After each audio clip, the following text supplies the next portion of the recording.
Kamera ein bisschen höher. Sorry, Sonst hast du so viel Fußball. I forgot to introduce our first keynote speaker. We have from Seattle, Katie Moussouris of Microsoft.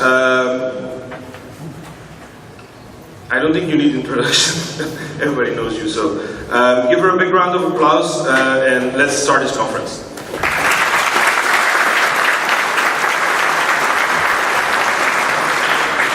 Okay, thank you. Can everyone hear me? Yes.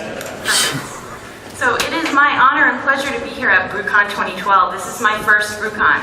So thank you so much for inviting me, Wim, and thank you to all the organizers for making this a spectacular conference. I've heard great things about it. So I'm really excited to be here. I had planned on staying for the entire conference, but unfortunately some pulls back home are making me leave very shortly after this. So if you want to come talk to me, come quick right after my speech, because I've got to go. So Wim said I'm Katie Moussouris, and he said that I didn't need an introduction, but actually part of my speech is sort of an introduction. They invited me here to speak, I assume because of my age, perspective, and age.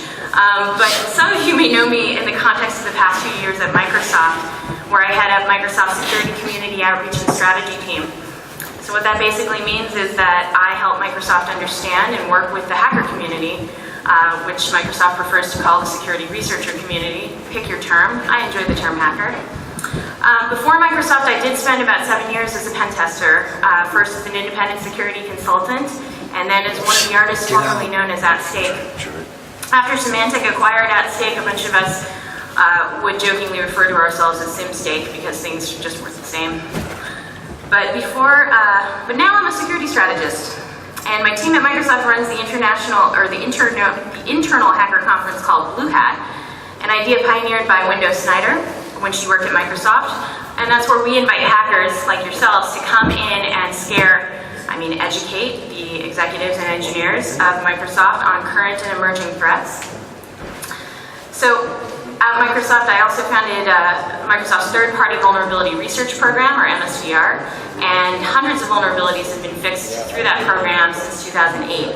As an individual, this is a strange area for me, but I managed to convince the ISO community to elect me as the editor of an upcoming standard on vulnerability handling. So basically, these are all the processes that vendors have to follow when either they themselves find a vulnerability in their code and they have to triage it and remediate it, or whether or not a hacker from the outside has found and reported a vulnerability to them. So last year we launched something called the Blue Hat Prize, and this was the first defense-oriented competition aimed at finding new runtime mitigations for open problems in modern exploitation, like return-oriented programming. These exploitation techniques, as you know, can be used to bypass the current best mitigations of any platform. Didier Stevens, who's actually running the Windows x64 workshop a little later today, was one of the excellent contestants, so you should definitely check out his workshop. He's one of the current premier experts on Windows exploitation, and you should check out his entries with Blue Hat Press. So now that you know what I do for Microsoft, let me take you back a few years. If you had told me a decade ago that I'd eventually be working for Microsoft, on top of that I'd spend some time in the ISO, as an ISO standards editor, I would have laughed. I would have turned back to my OpenBSD or Linux box and piped your wacky prediction to dev null. But something surprising happened in the intervening years. Something besides me getting really old. I allowed my curiosity to lead, as I always have, and to my surprise, it led me right to Microsoft's front door. Which is surprising considering at the time the back doors were so tempting. But let me take you back a few more years. Many of you are probably too young to remember a world without Microsoft or Apple or Google or any of these big major players that we have and we take for granted in the world today. But my first computer was a Commodore 64. How many of you? Commodore 64s. All right, so there are a few people out there who are about my age. So now I feel old. So to play with this new toy that my mom bought me, it required some of those skills that we all bring to the table, some patience, experimentation, and curiosity. You know, your basic ingredients of hacking. So I had long before had all of the electronic devices taken out of my reach and all the screwdrivers hidden in the house because of my fascination with taking apart electronic devices. guessing a number of you have that same curiosity still today. And lucky for you, Fabienne does too, and she is running 2 hardware workshops. There she is. So you should definitely check that out here at the conference. Let's see. So I had to focus my curiosity on learning something new, and I didn't have anyone to teach me, unlike we have today at conferences here at BrewCon. I had to focus on peaks, pokes, and sprites, and it sounds perfect for a kid learning how to program. I also had to look up the meaning of the word syntax because I kept getting those kinds of errors. So I learned basic, wrote some programs, and after coding up a Zork-like text-based adventure game based on Choose Your Own Adventure books, I realized it really wasn't much fun solving puzzles for which I already knew the answers. There was no fuel for my curiosity in that, and if it weren't for the burgeoning technology that was just beginning, the internet that was just beginning, that would network my computer with others, my curiosity would never have found its purchase in computing again, and I would have ended up as a biochemist like my mother. So aside from sharing some nostalgia with you, how does that relate to our world today?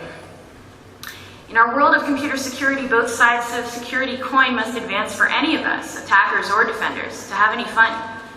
You know, I hear this debate all the time. Attack is harder, defense is harder. It actually doesn't really matter because, frankly, both sides need each other to advance, to have fun, or else you know the answers to all the puzzles already.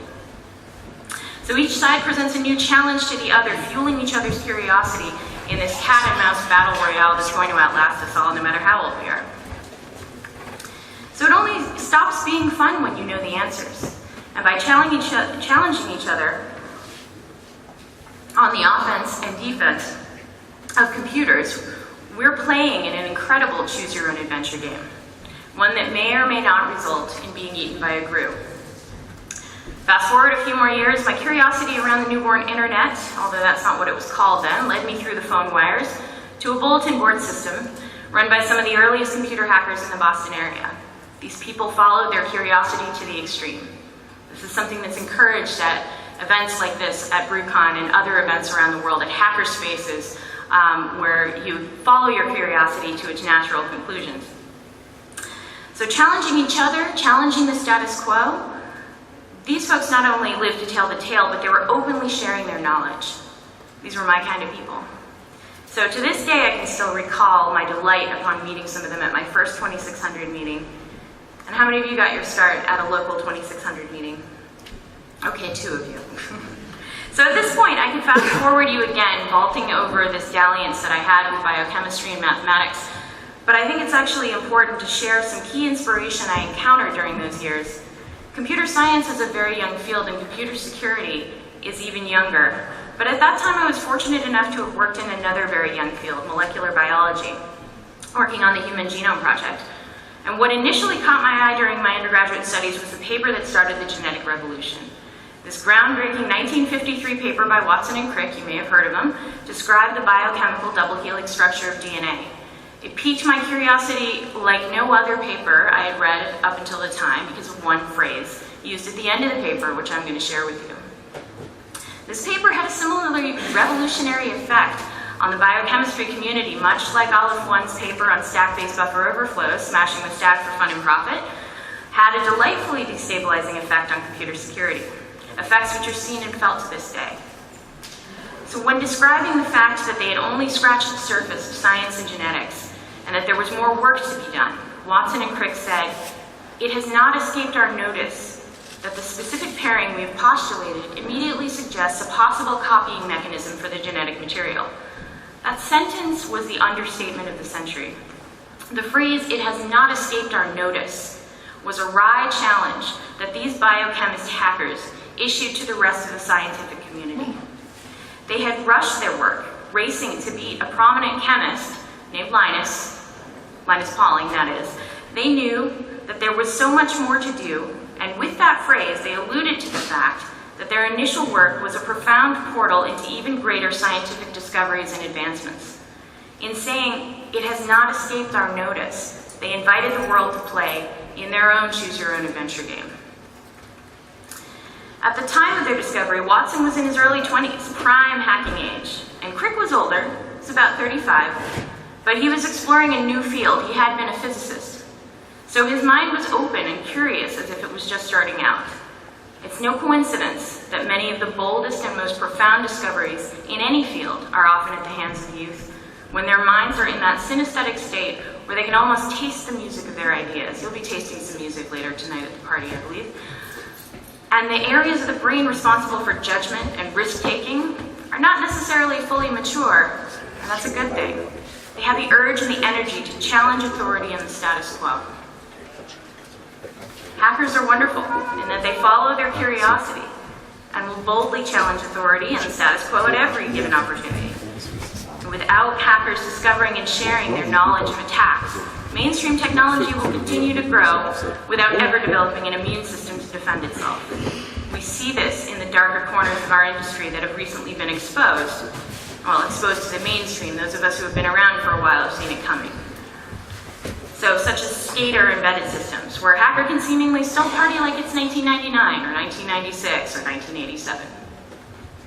Attackers will attack, so defenders need to listen to the hackers who have a knack for showing that the emperor has no clothes and that it's really cold in the room. So even as I speak, the internet itself is profoundly different than it was a few short years ago. Now devices are talking to each other with no human interaction at a rate that if it keeps up will soon eclipse porn. This is serious, people. I am not just talking about tablets or smartphones and the profound societal effects of those small, affordable portals to the internet, from enabling the immediacy of social networks, updating what you ate that morning, to sparking and carrying waves of cultural revolution across newly awakened swaths of civilization. I'm including in this Internet of Things your car, your pacemaker, your electric meter at your house, your running shoes. This Internet of Things is the same as the Internet of PCs was just a short time ago. Huge and wide open to abuse. So the challenge as people who are passionate about security is to teach and reteach the lessons of the past, even as society embraces this new wave of interconnected devices before it really knows what kind of an adventure they have chosen. For those of you who played Zork, this is the point at which we can get LAMP, and thus hopefully once again dodge the GRU. The GRU in our world can also be translated as Cybergeddon.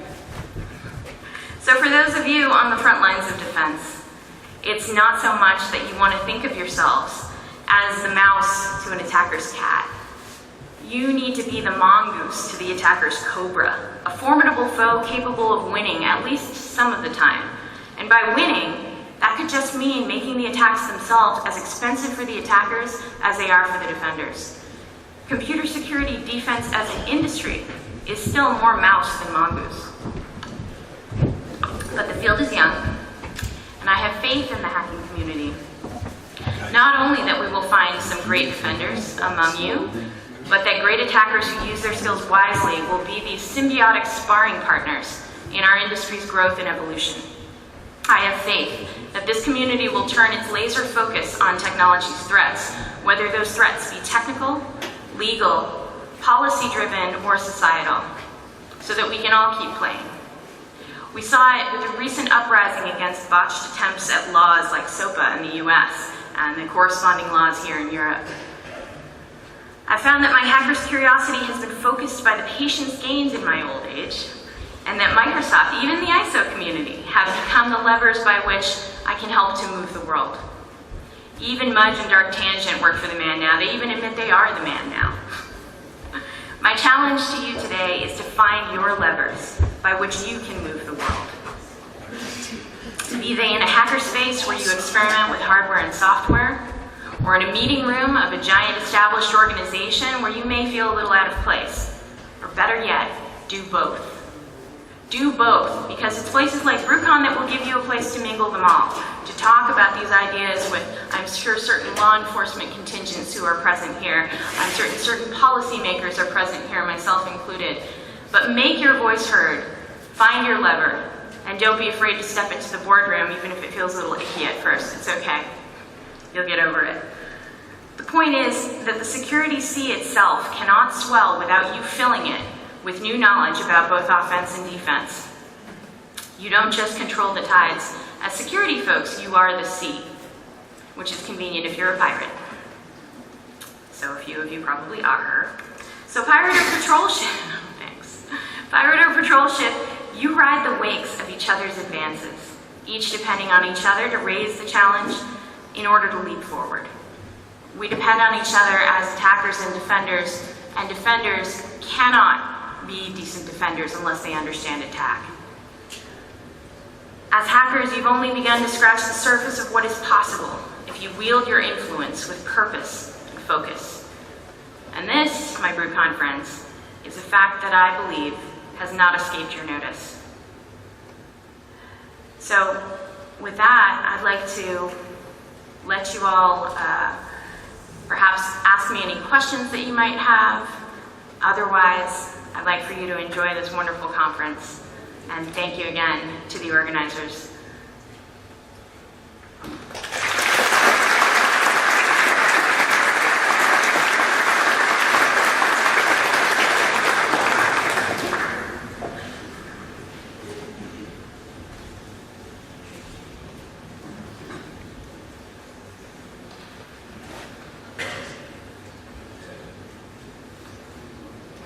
Hello. Thanks, Katie. You have to run off now, so I'm going to give you the BrewCon t-shirt. We're selling those as well at the reception. They're only 20 euros. So anybody that wants a unique BrewCon t-shirt, they are at the reception limited edition. We have plain black ones as well. Thank you. So, if you're too shy to ask me a question up here, I'll be around for a little bit before I have to go home. So thank you again.